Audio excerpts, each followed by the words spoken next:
नमस्कार, मैं रुस्तम सिंह राणा और आप देख रहे हैं थारू समाचार। आज हमारे साथ हैं बब्बू पठान जी, जो कि कांग्रेस के नेता हैं और हाल ही में इन्होंने कांग्रेस से टिकट के लिए जो है दावेदारी की है। सर, सबसे पहले तो आपका स्वागत है थारू समाचार में। धन्यवाद राणा जी। पहले तो मैं आपके दर्शकों को नमस्ते, सलाम, सत श्री अकाल, आदाब सबको करता हूँ।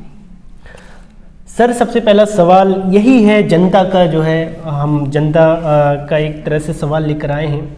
सबसे पहला सवाल यही है जनता का कि आपने जो है इस टाइम पर एक तरह से कांग्रेस के पार्टी को लेकर जो है दावेदारी की है टिकट को लेकर। इस टाइम, ये टाइम ही क्यों? क्योंकि भाई चुनाव में अब कुछ ही वक्त दूर है, भाई जनवरी फरवरी में चुनाव हो सकता है और जो लगातार जो तैयारी करते हुए आ रहे हैं, जिन्होंने पहले से दावेदारी ठोक रखी है, वो लगातार जनता के बीच में जा रहे हैं। तो आपने ऐसा विचार अब क्यों बनाया? ठीक है, आपने ये बात बहुत अच्छी पूछी। पहले तो मैं आपको अवगत कराना चाहता हूँ कि जो हमारी पार्टी की दावेदारी है हमने की है, सबसे पहले हम 5 साल से हम विपक्ष में हैं।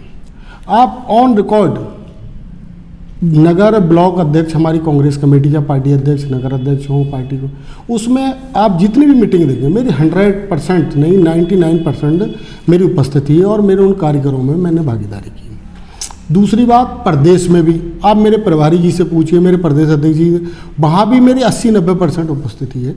ऐसा नहीं कि मैंने आज ही सक्रिय करते। हाँ, रही बात दावेदारी की, तो दावेदारी में विधिवत समय यही है।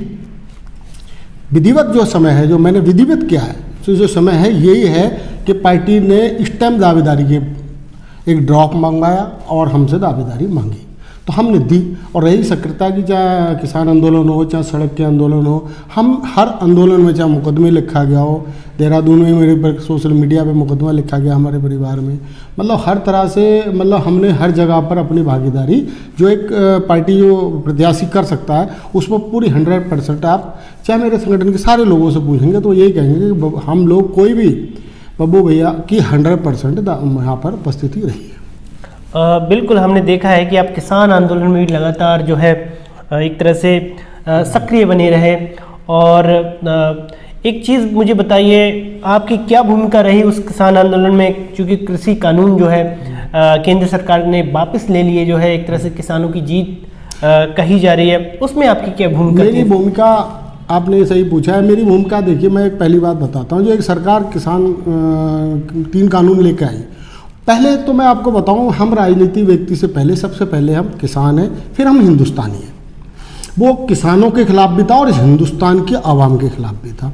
उसमें हमने, चाहे गाजीपुर बॉर्डर हो, मतलब जितने भी बॉर्डर हो, हर कार्यक्रम में हमने हिस्सा लिया। वहाँ रातें भी गुजारी और खूब गए, यहाँ तक कि धरने प्रदर्शन हर में हमारी 100% हमारी उसमें भूमिका रही और मैं उस हर कार्यक्रम में गया वहाँ पे। अच्छा, एक चीज़ मुझे ये बताइए भाई, जो आपके जहन में, क्योंकि आप एक युवा हैं और युवा सोच के हैं नेता, तो एक तरह से जो स्थानीय युवा है, जो सितारगंज विधानसभा का युवा है, उसको उसके विकास के लिए आपके एजेंडे में क्या है? आप उनके लिए क्या करना चाहते हैं अगर यहाँ के जनप्रतिनिधि चुने जाते हैं तो? देखिए, पहली बात, जो यहाँ का विकास है वो बिल्कुल पिछड़ गया है। हमने एक मुक्त होके सब लोगों ने, यहाँ 2.5 साल हमारे माननीय विजय बहुगुणा जी सीएम भी रहे, मगर जिस तरह से आप खुद देख लो कि वहाँ पे काम, हमारे जो आज क्षेत्रीय विधायक हैं उनके सुपुत्र हैं, वो अपने पिताजी के कामों को सबको गिनाते हैं कि भाई रोडवेज बस अड्डा उन्हीं के कार्यकाल में हुआ और जो सिरसा रोड उन्हीं के कार्यकाल में हुई, तो वो अपने ही गिनाते हैं। तो जब उनकी उपलब्धियां गिनाते हैं तो उनकी जो उनके काम में नहीं हुए हैं तो वो उनको भी गिनाए। अब आप एक देख लो, बिस्टी रोड है, वो स्टेट हाईवे, आप बताओ, वहाँ पर सैकड़ों लोग, मेरी बात सुनो, वहाँ एक्सीडेंट हो रहे हैं। एक दिन तो मैं देख रहा था, कोई बाहर का व्यक्ति था, उसकी माँ एक छोटे से बच्चे को गोद में ले रखी, इतना बड़ा गड्ढा पड़ा, वो बच्चा उछल के दूर गिरा और उसके हाथ में फ्रैक्चर आ गया। तो ये तो हाल है। कहाँ से विकास? बीजेपी गवर्नमेंट ने कहाँ विकास किया है? विकास किया तो आप यहाँ से 300 मीटर पर चलिए, बिस्टी रोड पे आप देख लीजिए बीजेपी गवर्नमेंट का विकास। तो मेरी बात, दूसरी बात ये कि यहाँ पे मेरी बात सुनो, कोई खेल का मैदान नहीं है। कोई खेल का मैदान नहीं है कि इतने बड़ा हमारी विधानसभा है, यहाँ के युवाओं को अगर आप आज के टाइम में कहीं पर आर्मी में भर्ती होती है, पुलिस में भर्ती होती है, तो खिलाड़ी से तो निकलते हैं बच्चे, बिल्कुल खिलाड़ी से निकलते हैं। तो कोई ऐसा काम नहीं हुआ, कोई उपलब्धि नहीं है। तो मेरे मन में आती है कि भाई हमारा ये क्षेत्र है और हम यहाँ के मूल निवासी हैं, यहाँ के दुख सुख हमारे हैं, हम लोगों को समझेंगे। और मेरी बात सुनो, हमें अब यहाँ पर अपनी दावेदारी पेश करनी चाहिए और यहाँ के कामों में बढ़ चढ़ के हिस्सा लेना चाहिए। बिल्कुल। जब स्थानीय मुद्दों की अगर हम बात करें, जब आप क्षेत्र की जनता के बीच, मुझे नहीं पता कि आप जा रहे हैं नहीं जा रहे हैं, तो एक बार हमारे दर्शकों को बताइए कि आप अपने प्रचार के लिए या ठीक है एक उम्मीदवार के रूप में आप किन किन मुद्दों को लेकर जनता के बीच जाएंगे? जनता के बीच में हमारे यहाँ बहुत सारे मुद्दों की भरमार है। आप देख लियो यहाँ पे, अब जब आप भी, मुझे लगता है व्यक्तिगत यहीं के रहने वाले ही हैं आप देखते थे कि हमारे क्षेत्र में कितना गन्ना हुआ करता था। आज गेहूँ और धान में जिस तरह से सरकार ने खाद के रेट बढ़ा दिए, डीजल के रेट बढ़ा दिए, मतलब और धान गेहूँ को सरकारी जो है हमारे जो रेट है वो MSP हमें मिल नहीं पा रही है, तो किसान इसमें डूबता चला जा रहा है। धान और गेहूँ में, गन्ने में एक मुफ्त पैसा आता था जो अपने किसान अपने बच्चे पढ़ा लेता करता, अपनी शादियाँ कर लिया करता था और आपने देखा होगा अपने शादियां कर लेता था और अपने घर भर बना लिया था, मकान बना लेते। तो आपने देखा 4.5 साल पहले इस गवर्नमेंट ने, बीजेपी गवर्नमेंट ने वो चीनी मिल बंद कर दी। अब एंड टाइम पे चुनाव में अपना लाभ लेने के लिए उस चीनी मिल चलाने लगे। भैया ये कौन सी उपलब्धि है तुम्हारी? तुम ही उस काम को बंद करो और तुम ही उस काम को कर दो। अरे भैया उपलब्धि क्या है? वो ND तिवारी जी ने बनाई थी, आप सुचारू रूप से चलाते। कोई रोड रिपेयर कर दे रहे हो कांग्रेस की गवर्नमेंट की टाइम की, तो आप उसको अपनी उपलब्धि बता रहे हो। अरे उपलब्धि तो वो होती है कि आप नए काम की नीचे से बुनियाद करके आप लेकर आओ।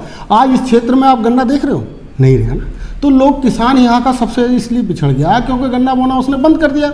जब यहाँ फैक्ट्री बंद हो गई तो गन्ना बोना बंद कर दिया। और ये फैक्ट्री, मैं आपसे ये बात कह रहा हूँ, मैं चैलेंज के साथ कह रहा हूँ कि ये फैक्ट्री न चली है और न चलेगी। चुनाव के बाद जब बंद हो जाएगी, और आज भी नहीं चल पा रही है। जब 10-12-15 दिन रह गए आचार संहिता लगने में, चीनी मिल बिल्कुल नहीं चल रही है। सिर्फ ये चुनावी एक लॉलीपॉप था जो यहाँ की जनता को बेवकूफ़ बनाने के लिए ये किया गया, और मुझे नहीं लगता कि ये चीनी मिल चलेगी।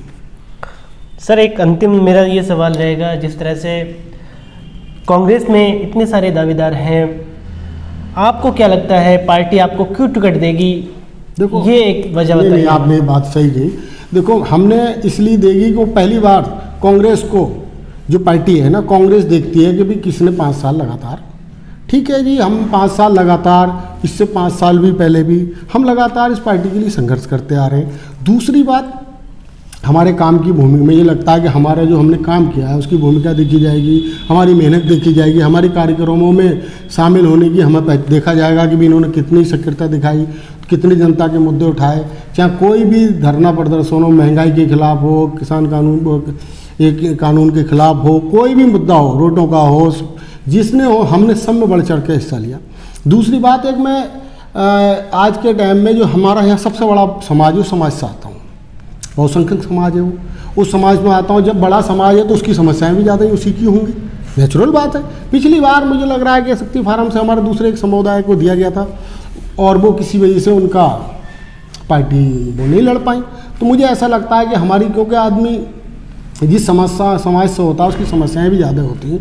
जब कम लोग होंगे उनकी कम समस्याएं होंगी। तो मुझे ऐसा लगता है कि मेरे समाज को मेरी दावेदारी करके मुझे टिकट लेकर समाज में जागरूकता लाना, उनको शिक्षा देना, कराना, ये हमारा फ़र्ज बनता है। इसलिए मैंने अपनी पार्टी पर अपने लिए, और रही बात इतने दावेदारों को, बाकी तो निर्णय पार्टी को लेना है। हम पार्टी के अनुशासन ही सिपाही हैं।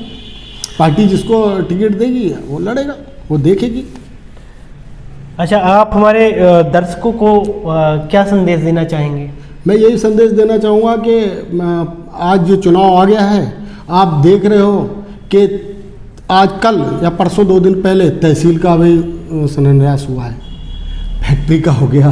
अरे जी, आप ये बताओ, 5 साल से आपकी सरकार है, ये 2 दिन पहले चुनाव आचार संहिता से पहले 5-5 हज़ार रुपये डाल के, टोकन मनी डाल के शासन आदेश कर दिए जा रहे हैं सड़कों के। 5-5 हज़ार कि साहब ये रोड बनेगी, इसका शिलान्यास, इसका उद्घाटन, इसका टेंडर।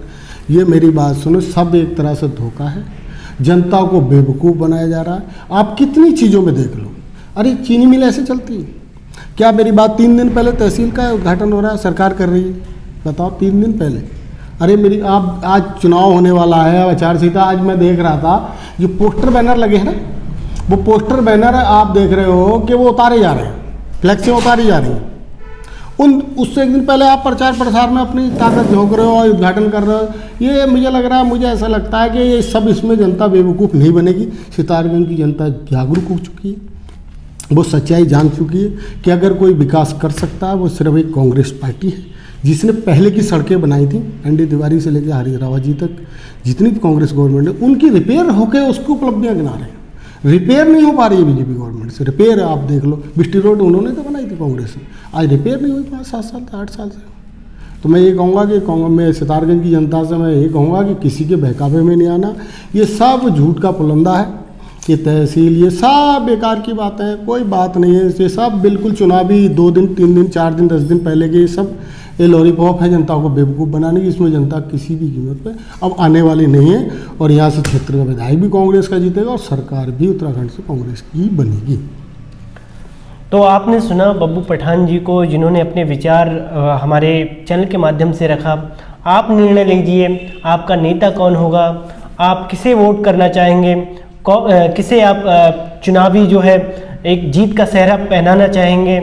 इसी के साथ मैं आपके सामने लाता रहूँगा, और जो हमारे सियासी नेता हैं उनके विचार हम जानते रहेंगे। रुस्तम सिंह राणा, कैमरामैन विवेक के साथ, थारू समाचार।